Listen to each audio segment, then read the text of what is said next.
Good morning, everyone. I'm just watching the participant numbers go up, so I'll give it a few minutes before we get started.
Okay, morning again.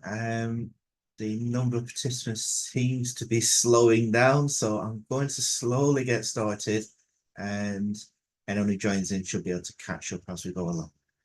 And hopefully you can all see the rather jazzy welcome screen in front of us. I shall move along just before we start.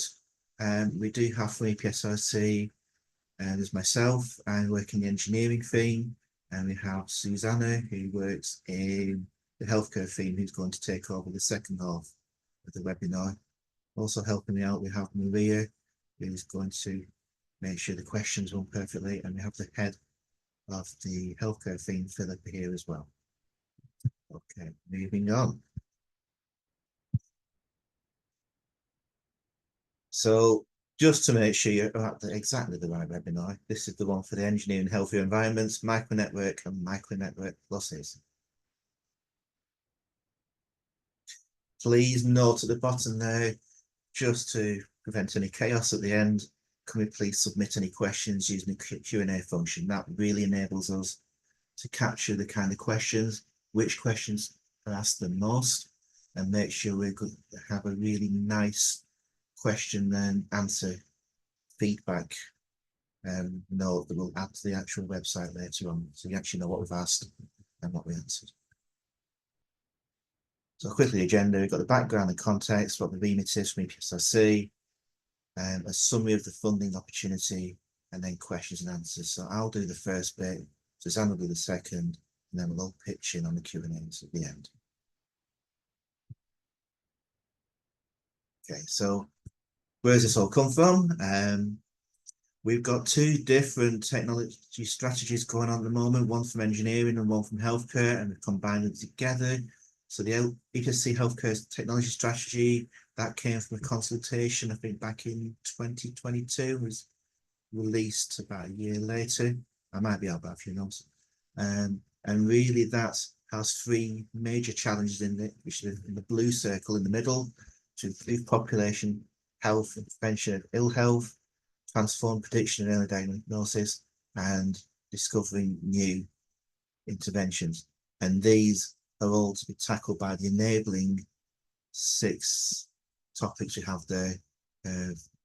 Responsible approaches to data, which is always an increasingly big topic. Patient to public involvement, sustainable healthcare, health systems, improving readiness translation, reducing health inequalities, and supporting knowledge, skills, and health technologies. So these are all the kind of things that we're hoping will feed into your proposal to put in for this call. And then on the other side, we have what's called Tomorrow's Engineering Research Challenges. And again, this comes out of a community-wide discussion, which happened around about the same time scale a couple of years ago. It's just been published about a year back. And you'll be seeing an increasing amount of calls from the engineering thing addressing challenges within Tomorrow's Engineering Research. And they have, as you can see, 8 technologies that we're looking to address there. And obviously, if you look through those, you'll see that there's things that should improve in whole life, health and well-being. Really, really plays into this space that we're looking at.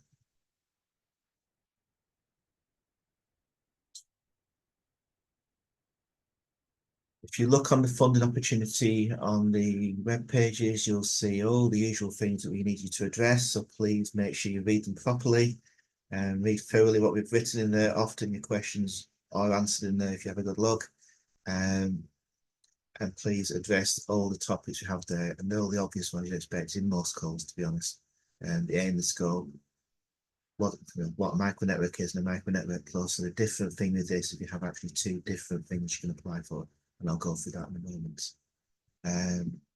Please make sure you're okay with the eligibility, the durations, because they change depending on which ones you're looking at. The funding available, what we're looking for in terms of outcomes, timelines. We are asking that you actually let us know you have an intention to submit. This really helps us manage the call and the peer review of it. And then you'll also see what the assessment process is, what the criteria are they're asking you to answer. And there's always a button of where to try and get help. And obviously the answer to that is one of those is going to be myself, Suzanne. So what is the aim of this call? It's to build and develop networks of innovative industry research communities and provide a foundation for impactful engineering and physical science research within the topic of engineering healthier environments. And we will define what the environments are as we go along. We're looking for the networks to facilitate collaboration, engagement across sectors and disciplines. We want to lead to the co-creation, co-design of research proposals coming out of all this between researchers and relevant stakeholders. And we want to find collaborative ways forward for future research. These are networks that should be springboarding new research coming out of it. And that's one of the signs of success. So we've used the term micro network plus to check that. So the question is, what is a micro network plus? It's really, if you look at the network pluses that we have, it's a shorter version, more focused version of what we have. So it's developing new and existing collaborations within a topic of engineering health environments. A micro network and a micro network plus can last up to 24 months. You can last shorter than that. It's up to you what you put in that's relevant to what you're doing. The plus element of a micro network plus also includes funding for grant funds to deliver sandpits and do some kind of feasibility studies as well. Mention environments. So the environments, the overall description we have, these are places where people live, work and play. It's the environment that people actually live in. So obviously the biggest topic of this is going to be buildings, and these include people's homes, private residences, shelter accommodation, nursing homes, workplaces, office buildings, factories, distribution centres, retail stores, maybe even working from home and homework as well. Social infrastructure, for example, schools, healthcare facilities, even prisons, basic services, local shelter, places where people gather. Then we have green spaces that you find in towns and cities, open spaces, parks, communities, gardens, allotments. And then looking at sustainable infrastructure, so for example, simple transport, smart cities, wastewater infrastructure. And as you can see, that's an awfully big collection of places we count as environments. But environments is an awfully big word, and so because of that, we have a quick image in there of kind of things we're looking for, just to help you really get your mind as to what we're aiming for. And you can see adapting outdoors for people's mental health, designing and adapting indoor environments, facilitate mental health again, designing environments to help people more active. These are all the examples of the kind of things that we hope environmental change can lead to help in healthcare. But as I said, it's a big topic, and so obviously some things are going to have to be out of scope. We have to have some kind of control and focus on this. For this purposes, we've decided that rivers, coastal agricultural environments are a whole other topic in terms of this call. And we had some discussion on this as we felt some people would have some viable research to say, but we decided digital environments such as virtual places, access, or creative technologies are not really in scope of this call. That includes virtuality spaces, online communities, media elements. So a little more detail about micro network land. You'll notice I don't have the word plus at the end of this because that's the next slide. A foundation for addressing future research within engineering healthy environments. I think the word there's foundation. We're looking for multidisciplinary teams. And when I say multidisciplinary teams, that means that not everyone has to be an engineer or a healthcare scientist. As long as we have engineering physical science at the heart of what we're doing, then if you want to bring in people from completely different disciplines as part of the team, that's fine. But at the heart of this, we should be looking for engineering, medical sciences, physical sciences, ICT, and mathematical sciences. But if you need a social scientist or a biologist on there to help, then that's absolutely fine, as long as the focus is on the list we have there. And you may also involve, obviously, healthcare professionals, industry, we always have to have industry involved, charities, end users, so for example, patients and the public, local authorities, urban planners, architects, and health economists. This isn't the list where you have to hit every single one of them. That'll be quite impossible in funds involved, but it's the kind of list you can involve, and we're happy to see examples of all of those. Breadth of career levels, we really want to see a whole breadth of this, from established academics to early career researchers in the micro network as well. So this should be not just in the actual network, but the leadership team. We'd like to see a good diverse team involved in these. What we always say with these is, people in the team don't have to be able to do everything in terms of leadership. They just need to bring in one strong aspect to it that all comes together as a whole. We'd like to see a clear vision, obviously, and we want to see demonstration of the added value of doing this over and above if we just let your meters normally. We want this to be collaborative and not competitive, so covering a range of approach and aspects in the topic of engineering healthy environments. So micro networks grants, so costs. Micro network grants do not fund research. What they do support is salary costs for time spent on setting up and managing a micro network. And you'll notice we have the usual EPSRC standard limits for this on PIs and COIs. That's 1 PI and 4 COIs. We know some calls can have some more than that, but with the scale of these networks, we felt it was important to keep the costs salary down and allow people to think about all the other things you need to do, such as traveling subsistence, people to meet, some workshops we might need to discuss ideas, admin support if you need that, and communication costs for additional equipment, etc. You're noticing sort of green there, we have the magic plus word to let you know what a micro network plus is. Some expectation, so that's the same expectations in a micro network grant. So all the things we're looking for in terms of getting people together to talk, mate, and come up with ideas. But we also have some funding involved, which is flexible for you to decide how to use it to fund the delivery, the sandpit. And this can bring together a highly multidisciplinary mix of participants to drive lateral thinking and come up with really radical approaches to address challenges. And as such, some of those funds can be used to fund feasibility studies, pilots, and proof of concept studies as well. Obviously, network activities, listed as a network, and we can have overseas visits and people come overseas come to visit, of course.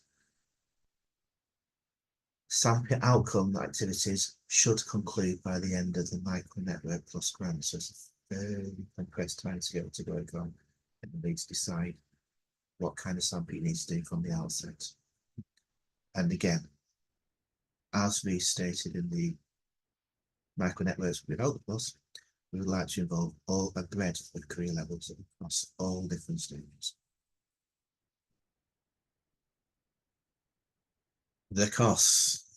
Sandpits feasibility studies. So for the Network Plus, we have eligible costs are costs associated with running the Sandpits events, funding for feasibility studies. Obviously, standard EPSRC rules do apply, and you can see them on our website. Each feasibility study should be 30 to 100k. They may inform a larger project application, which will be coming in on the back of this to EPSRC. We can fund collaboration agreements and fund transfers to ensure robust and transparent processes. Please check your research office before applying. So make sure you have collaboration agreements in place, and your university is happy with how you transfer any of these funds to others for the feasibility studies, for example.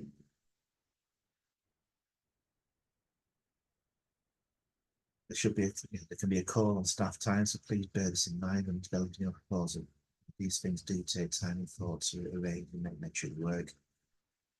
We fund transfers at 80% of the full economic costs. Feasibility studies do need to be within the EPSRC remit, obviously, and like pretty much every other call EPSRC, those standard EPSRC eligibility rules apply. So the applicant and lead organisation and the costs. And if there's any questions about that, there's a really good website about eligibility for EPSRC that we have. And you can click on that and really find out what kind of people are eligible and also what organisations are. There's a whole list of outside organisations that are they nothing. Just repeating myself, and standard rules apply. For international applicants, UKI and Research Council of Norway follows a cooperation agreement, and a project co-lead can be based in a Norwegian institution. And again, on our website, you can find that fairly easily. So look at what's going on there. Just repeating what I said a few slides ago, any length of grant up to 24 months. 24 months is not the definitive answer. It can be up to that. Funding available, we've got a total budget of £4 million. The FEC of your grant can be up to £600,000. EPSRC will fund 80% of the FEC, so i.e. you get 480,000 from EPSRC on this. If you're going for the micro networks, the micro network grant is up to £350,000, and the micro network plus grant is up to 600,000. And that's the 100% FEC costings. We'll pay the 80% to the university. Expected outcomes. Of course, EPSRC wants to see something happen for the end of this. We would like to see a foundation for addressing future research in engineering, health and environment, things that we can springboard onto those strategies we mentioned right at the beginning. EPSRC would like to have some active engagement with this, because we want to scope follow-on funding opportunities. So we don't want to just stop at doing this call. We'd like to do something after. However, we don't know what we're going to do yet, or the scale of what we're going to do. We want to see what's coming through this.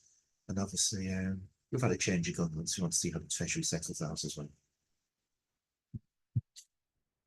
So we'd hope that micro networks and micro network clusters should be prepared to dedicate some of their time and expertise to EPSRC-led events, really to help us scope up and move forward more in this area. With that, I will pass over to Susanna. Susanna, over to you. Thank you, Simon. So now I will take you through the expected timeline and the assessment process and assessment criteria. So as you all know, the call opened on the 5th of July, And we do have mandatory intention to submit a form which you need to submit if you want to apply. And it does close on the 18th of September, which is 2 weeks before the actual call closes. Or the call closes on the 2nd of October. And we, after the call closes, we will establish an expert panel which will review your proposals. We expect that to happen about mid-November to mid-December. And then you will have the opportunity to reply to those comments. This will be probably from mid-December to beginning of January. This is quite extended because the Christmas obviously falls into that period. And then we expect to hold the panel towards the end of January 2025. And we're hoping to communicate the outcomes in February or March 2025. Next slide, please, Simon.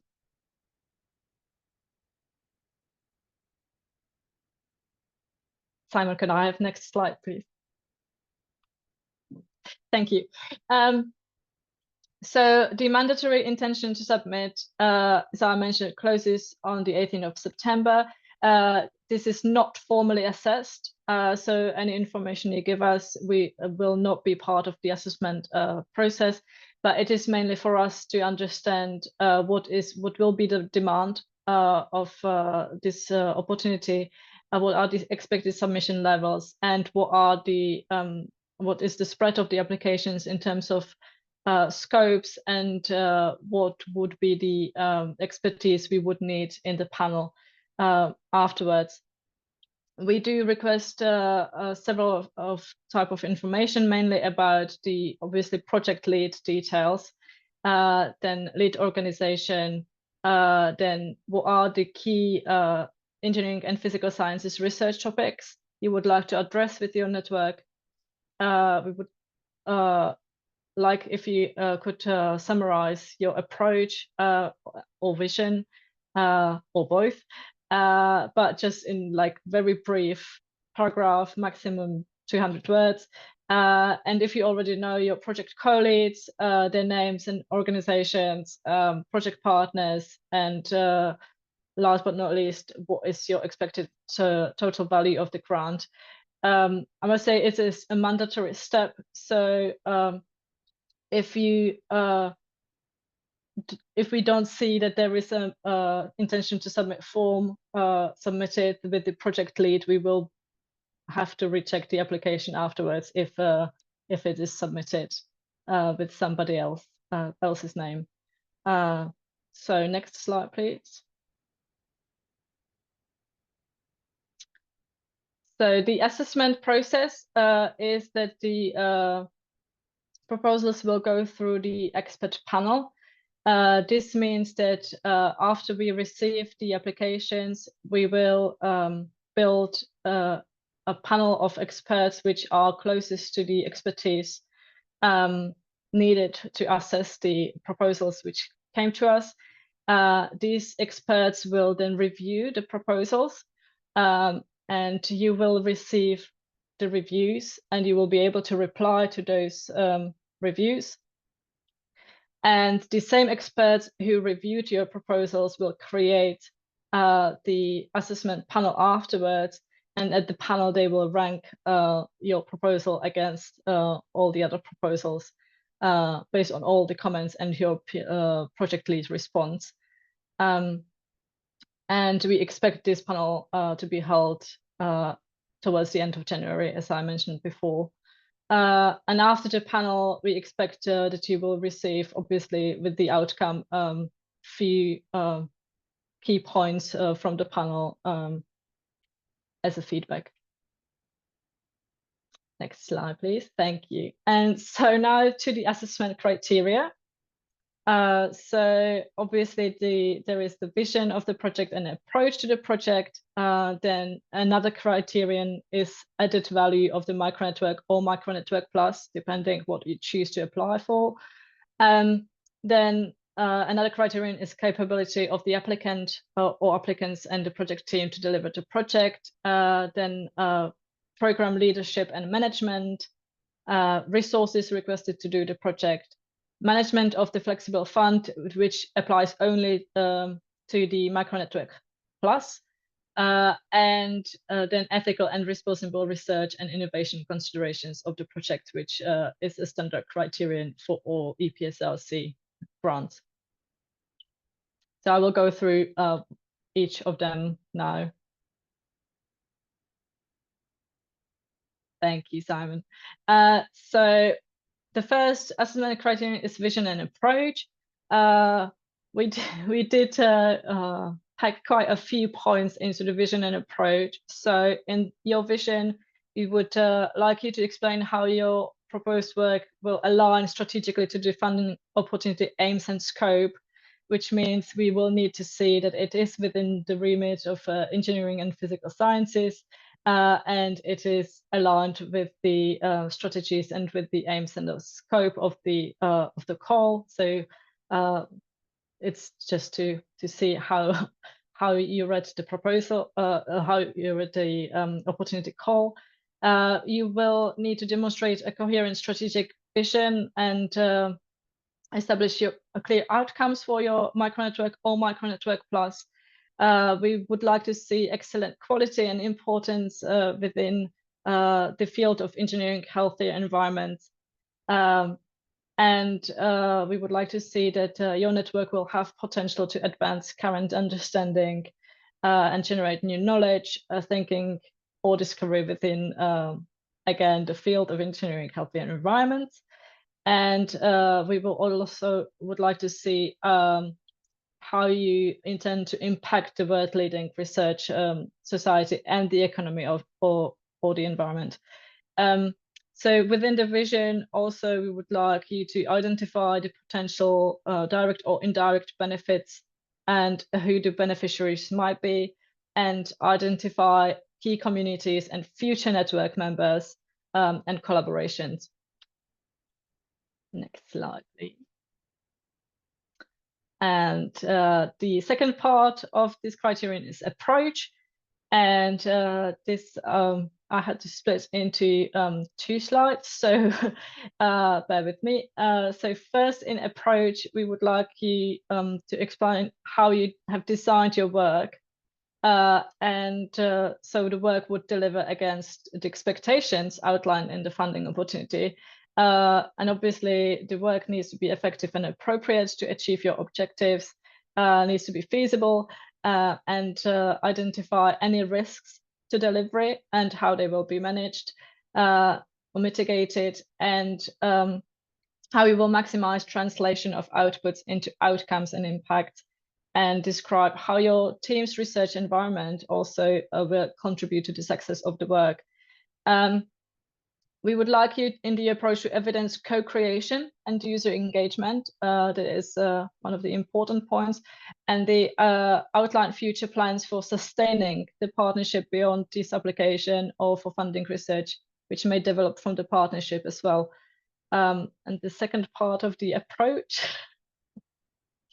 is that we would like within the documents to also provide clear plans for networking with relevant communities and stakeholders, including how we will support and build and maintain the equitable, diverse, and inclusive and accessible communities, and how we will engage with other key investments in the broader funding landscape, and how you will, and if you're applying for Micronetwork Plus, how you will utilize the flexible funds to commission sandpits.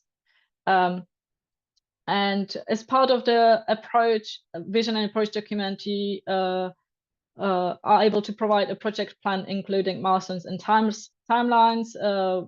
most likely in the form of the Gantt chart or similar. And another page is allowed for including detailed and appropriate plan for managing data.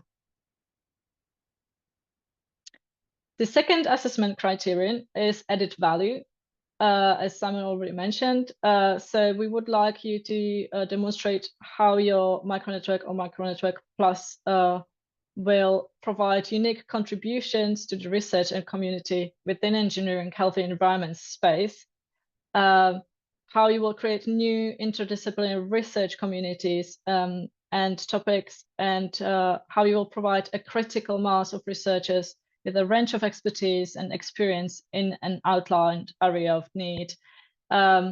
We would also like to see how you will promote mobility between academia, industry, and other sectors, and how you will embed end users in the research activities.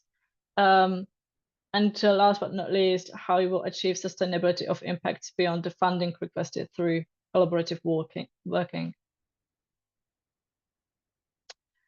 The third assessment criterion is applicant and team capability to deliver. So as networks are teams, it's all about around teams, and we would like you to evidence how your team has the relevant experience and the right balance of skills and expertise to cover and deliver the proposed work. And also within this criterion, you have a chance to outline the appropriate leadership and management skills to deliver the work, and how you will approach developing others as well, and how you will contribute to developing a positive research environment and wider community. Thank you. The next criterion is specific to the networks as well, and it's program leadership and management. And in this criterion, you can explain more in detail how you will manage and monitor the progress of the program, and including how you will consider the flexibility of resources and how it will be managed, and how you will embed creativity and agility into the plans for the program in order to respond to a changing landscape. And last but not least, how you will embed the considerations of equality, diversity, and inclusion at all levels and in all aspects of the program. Can read more about the EDI when you press the link, and the link, it should be in the opportunity call as well. So the next assessment criterion is resources and cost justification. It's a standard criterion for all EPSRC grants. The assessors will be looking into your justification of resources, and the justifications, the resources requested should be comprehensive, appropriate, and justified, and represent the optimal use of resources to achieve the intent outcomes, and obviously intend to maximize potential outcomes and impacts.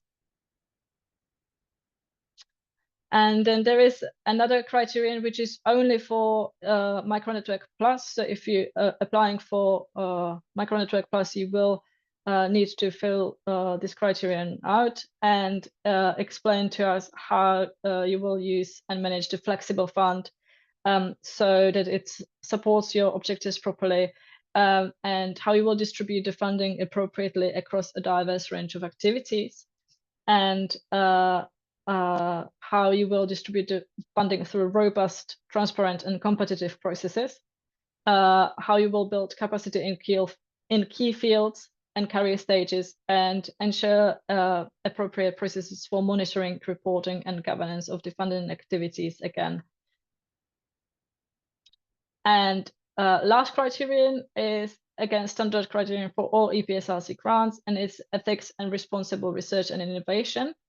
And in this criterion, we would like you to demonstrate how you have identified and evaluated the relevant ethical or responsible research and innovation considerations, and how you will manage these considerations throughout the grant. And if you are collecting any or using any data, you will need to identify any legal and ethical considerations for these data, for the management and storage and so on, and identify formal information standards with which your study will comply. So I think that was the last criterion. So if you need any help, any further help, please feel free to email us at healthcare@epsrc.ucry.org. We will be uploading the webinar recording and the frequently asked questions document to the opportunity call on the website. This might take a few days, so please bear with us.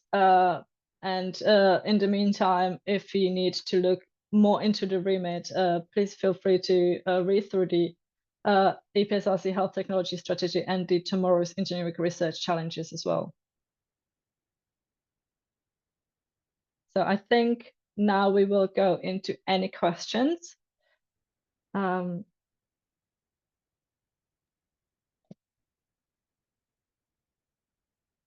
think the first question I can see is regarding the involvement of early career researchers. Is there scope for an early career researcher to lead on this? So I think it depends at what career level the early career researcher is. So there are the standard rules, the standard EPSRC rules for eligibility of candidates apply. So the project lead should be at lecturer or equivalent position and will need to have permanent or a position or the position extending the duration of the grant. So I'm not sure if Simon wants to add something to it. I think pretty much what you said, Susanna, as long as the person has the eligibility rules for applying for an EPSC grant, then absolutely an ECI can lead on this. Again, it's just making the case. And really, it's all about the team around them anyway, so absolutely. So the next question is, can SANDPIT funding eligible costs support carers for attendees, i.e. childcare for multi-day events? Simon, would you like to answer this? It's one I've not been asked, but straight away I can't see we'd say no to that, but I think we should just make absolutely certain, and we'll put an answer to that in the Q&A on the website when we did it. But yeah, I can't sort of say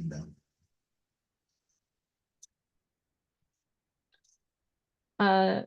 Regarding the transfer of funds and the collaboration with Norway, if one of COA are to lead one of the feasibility study, would it mean it is possible to transfer the funds to their institution, considering that they're within the eligibility criteria? So I'm not sure I completely understand this question, but I think it is around the transfer of funds. So if you are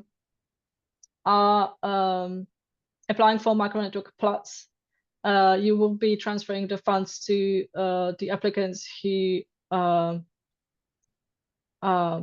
won your bids in the SANDPIT, and this transfer would be obviously eligible if it's within the eligible institutions. And just to make sure that you know that sometimes the network pluses do struggle with timings in terms of transfer of funds from university to other universities or to other eligible institutions. So it would be great if you talk to your research office before applying and making sure that the agreements are in place.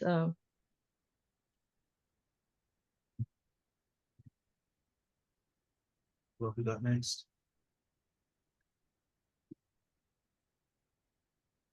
The next question is the expectation that the network will have multiple academic institutions, or can the multidisciplinary teams be based between different departments and external stakeholders within one institution?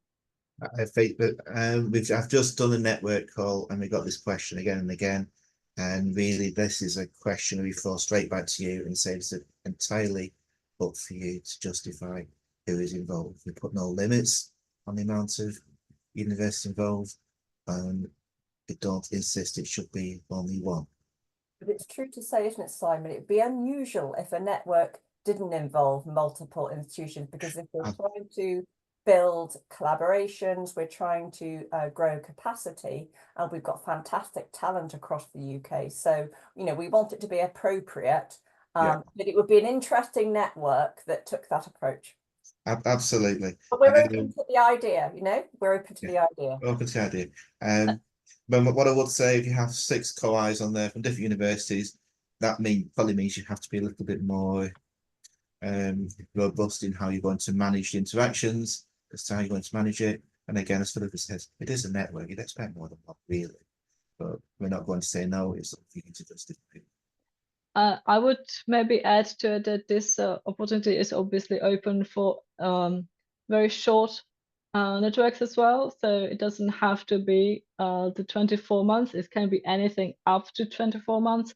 So if you can justify, obviously, if it's, for example, very short grant, and if you can justify the involvement, then it's absolutely fine. Is there a limit to the number of applications from an institution? No, we haven't set any limits for number of applications from an institution. One of the priority areas is designing and adapting environments to help people be more active. It is mentioned that this could include technologies to support physical activity and strength training. Do you have any specific thoughts, directions around the strength training element in terms of how this might apply to environments? I think, again, this one we put back to you. No, we don't. It's up for you to show how it's going to answer the call and come up with an exciting ideas that, you know, our panel will go, yes, this is exactly the kind of thing we're looking for. And as some of you might know, we had a workshop some time ago, and we've had various discussions and, you know, raised questions since. And this call reflects both, you know, what EPSRC thinks we can deliver, but we're very much responding to the feedback we got from the community. And this was one of the themes that's resonated in those various conversations. So I think we're very open-minded and keen and interested to see how the community will respond to this aspect, plus the other priorities were identified, and other interpretations of what can really help create the healthier environments, you know, for society going forward. Following on the support for childcare, can the cost for Sandpit pay PPIE for end users? So the PPIE would be normally eligible costs on EPSRC grants. So as long as it follows the eligibility for costs, then it should be permissible.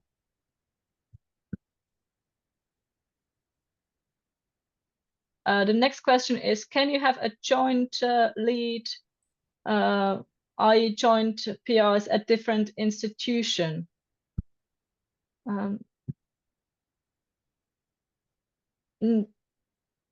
As much as I understand this question, I think it is only possible to nominate one project lead for the network. So I don't think we allow for joint project leads. And we'd need to be clear who we were awarding the grant to if the grant was successful as well, because we do envisage that the grant is going to a single, despite the fact there might be, you know, multiple institutions involved. This is a grant to a single university, which is then managed on behalf of the network community it's looking to support. I think also we've just moved to a new computer system called the funding service from Jez, and I don't think it's actually capable of putting 2 PIs on at the moment anyway.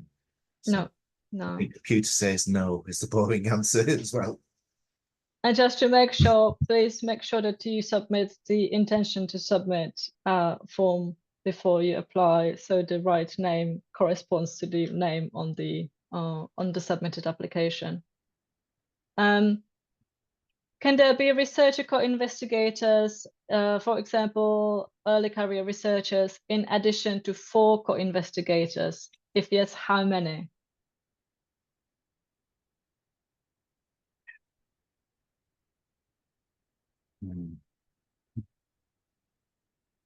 I think the answer is yes, you can, but you're going to have to justify this in terms of the management and the overall envelope what we're looking for in the spirit of what we're hoping for in terms of management team. So within reason, I think is the answer. The next question is, would the project lead of the project need to have a strong background in engineering, or can they come from other research disciplines that are relevant to the project? So I think I already answered one of these questions in typing, and the project lead can be from any related disciplines as long as the whole overall network is within engineering and physical sciences remit. The next question is the 4 COA limit on the website? We didn't see this. I think it is. It's a standard EPSRC limit, so really it's only really changed what's exceptional on websites, but we can put this in the FAQ and make it absolutely clear anyway. Yes. The next question is, does the Norwegian cooperation agreement extend to the feasibility studies? Can Norwegian sandpit participants receive funding from the plus aspect of the network? I believe the answer is yes. And because the sandpit or the plus element would follow the same standard rules as the overall grant. But I think I will double check on this one.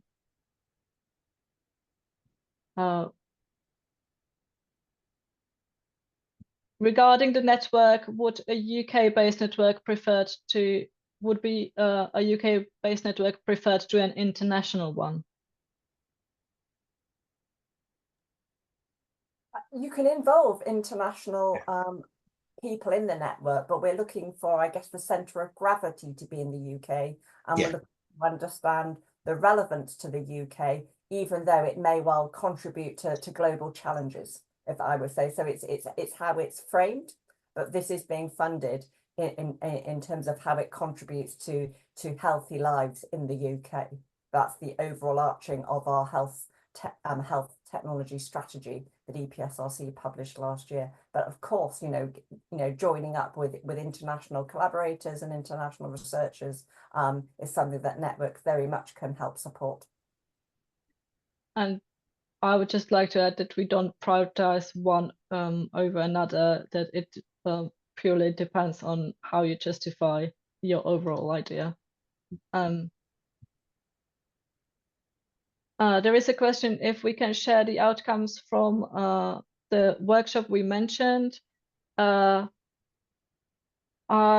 believe we can, but please email us for that if you want to see the outcomes of the workshop, because I think we will need to adjust the outcomes. They were certainly shared with the attendees. I don't recall if it was published on the old website, but it's certainly very shareable, and if possible we'll even include a link in the FAQs. Yeah, I think we will need to just adjust it from GDPR reasons, but because there were list of attendance. How much emphasis should bids have on outcomes beyond just informing future EPSRC strategy in this space? Should there be evidence of impact such as policy stakeholder take on of research outcomes, etc.? I'm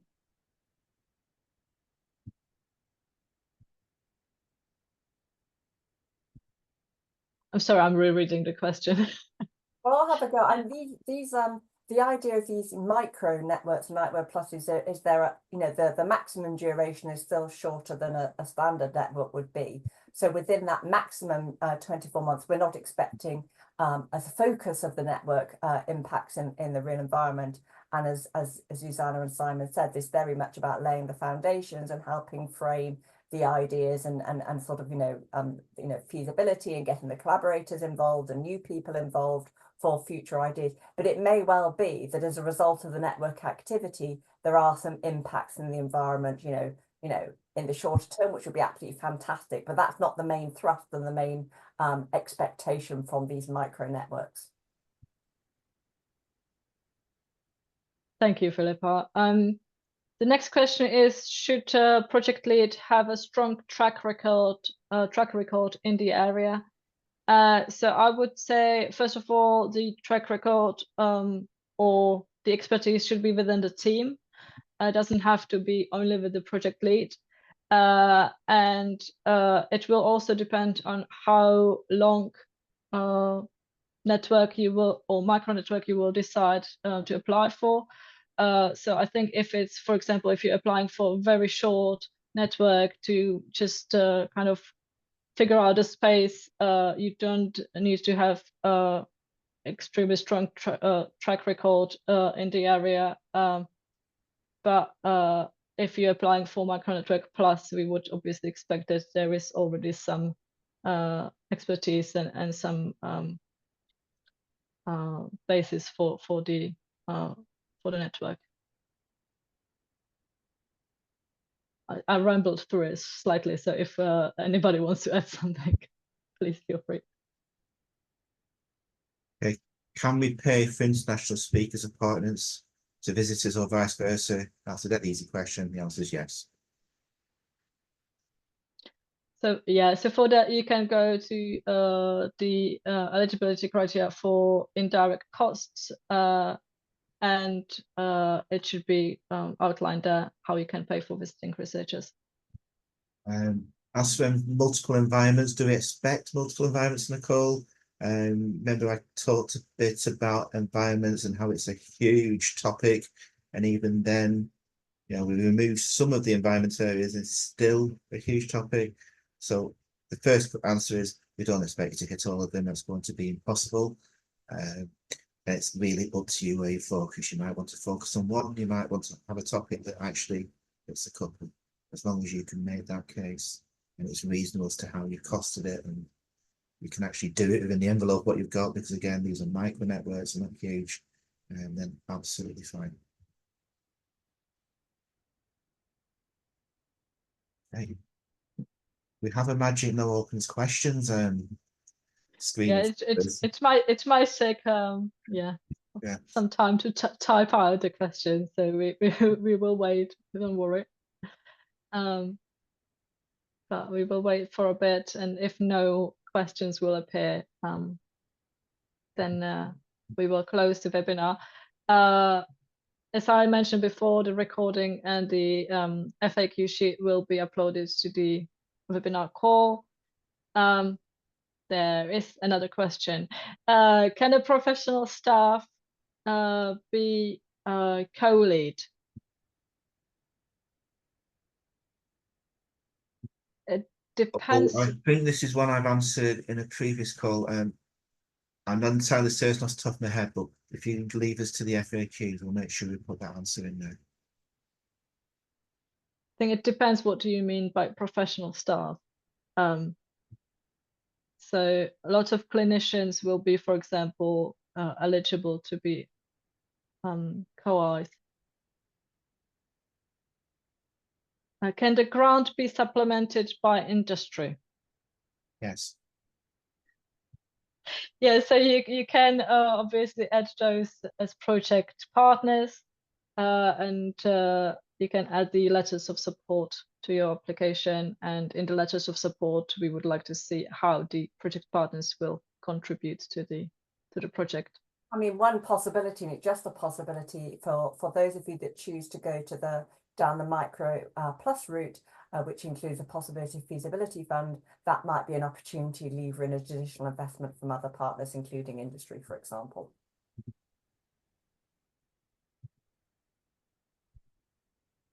I think this belongs to the professional staff question. So by the professional staff, it was meant administrative.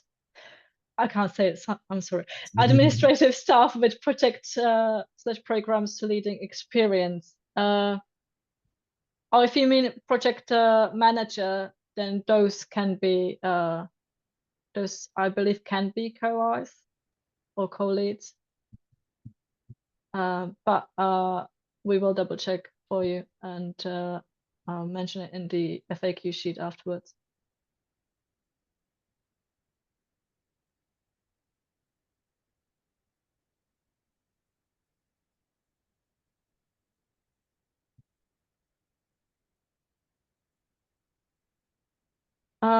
This is a question about if we really require project partners letters of support. As for a network and small funds, this will be a huge task. We do appreciate that if it's a short network,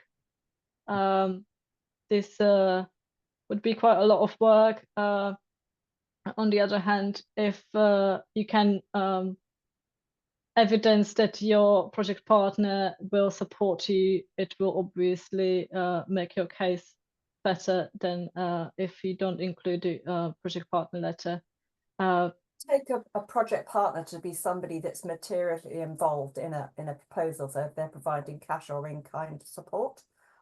So it's not just that somebody's supportive of the idea of a network, just to clarify what we mean by project partner. So we're certainly not expecting a lot of letters of support to show that the network is important to a variety of stakeholders. Thank you, Philippa.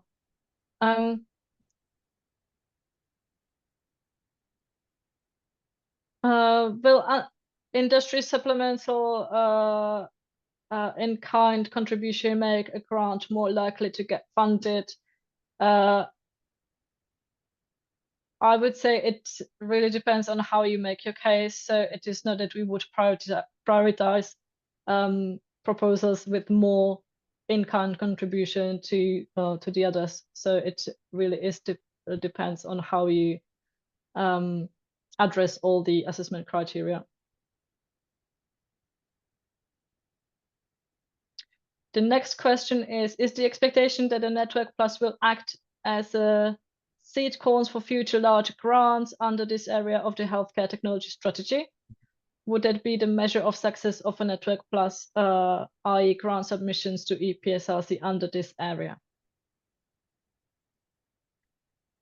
So I will probably start and will let Simon or Philippa to add on.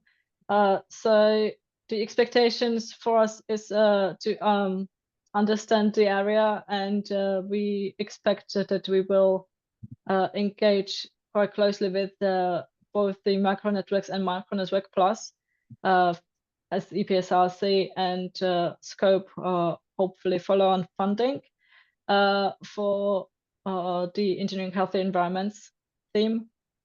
Simon, if you want to add anything. Pretty much what Susanna said, except for engineering, but we'll obviously look to do things joint between engineering and healthcare. We see this as the springboard for new things in the future, and we'll be watching as to what comes out of this and what the ideas are as to inform what we actually do. And actually, if I may add, is that in several of the assessment criteria, it is expected that you will outline how you will maintain the collaborations after the grant is finished. And so I believe that is part of the... To say, we really hope, and I guess we would be a bit disappointed if the networks collectively don't stimulate some new ideas, some of which result in applications to EPSRC. As colleagues said at the beginning, we are very much hoping to engage with the networks and then to work with them and other stakeholders to build a follow-on funding opportunity. That depends on what comes out of the networks, as well as obviously our budgets. But it would also be surprising if all the outputs were only directed at EPSRC. This is a very broad topic. We're hoping for for new collaborations, for really multidisciplinary groupings to be supported through this call. And so I guess to state the obvious, if what we're looking for is excellent, impactful research, if the problem that your network is really interested in actually doesn't require lots of engineering, physical sciences, you know, and some of this involves, you know, involving with other funders. We will help facilitate that, and we wouldn't be disappointed. But we are expecting, and given the enthusiasm of the people we've managed to engage with to date, we are really hopeful that there will be some really good outcomes that will be competitive for EPSRC funding. But we are looking to work with the community over the lifetime of the networks, as I said. Thank you, Philippa. The next question is there emphasis on healthcare technologies as per the strategy document, or since it also focuses on built environment, the focus can be more on the buildings and maybe use of technology?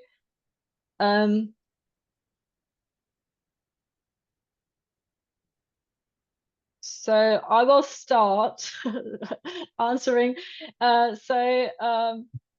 Obviously, we would like you to explain or address how you will address the health technology strategy, but also the engineering challenges. So I think it is, as long as it is within the remit of the engineering healthy environments, then we would accept any proposal like that. I'm not sure. I'm sorry. I rambled through it. I guess I would say we're looking for, you know, sort of bringing together ideas from different disciplines, from engineering, from health technologies, from outside those areas, and are really looking to understand how those ideas and future research can really, the vision of the health technology strategy is about healthier lives, and we recognise the importance of the physical environment in enabling health and supporting people through various health challenges. So we've deliberately left it quite broad.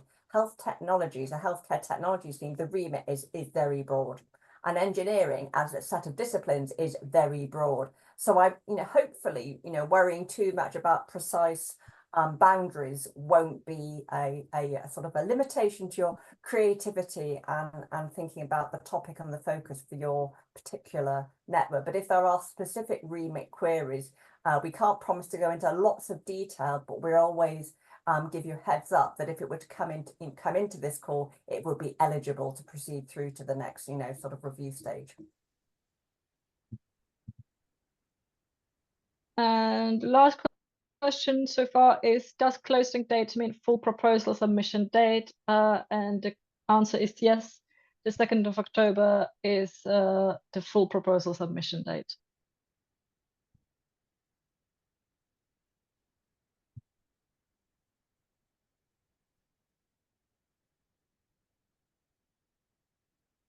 So we'll probably leave few. There is another question popping up. Is it possible to participate in more than one proposals? The answer is yes.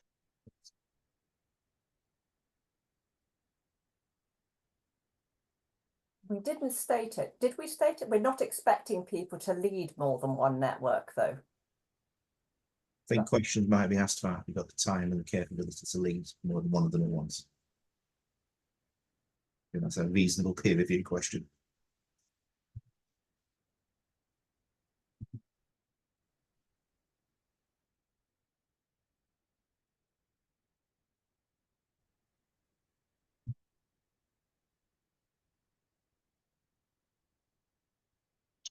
There is a question coming. Who is eligible for early career researcher status? So we don't go on age. That's it is given. It is really it's on just where you are in your career at the time. It's kind of not a fully defined point, probably different from one university to another as well. What we're really getting across here is we're open for all the teams to involve people from every career stage. That's why we determine their career status.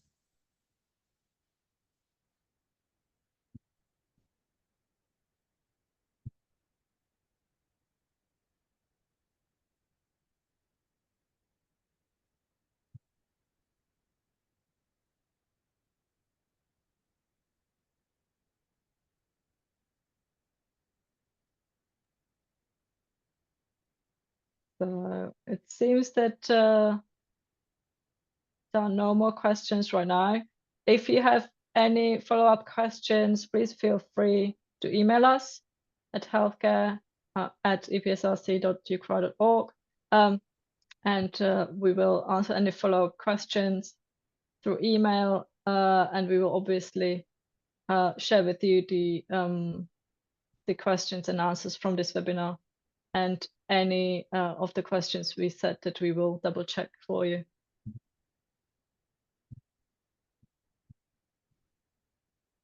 So I think we are able to thank you all and close the webinar. Thank you so much. Thank you.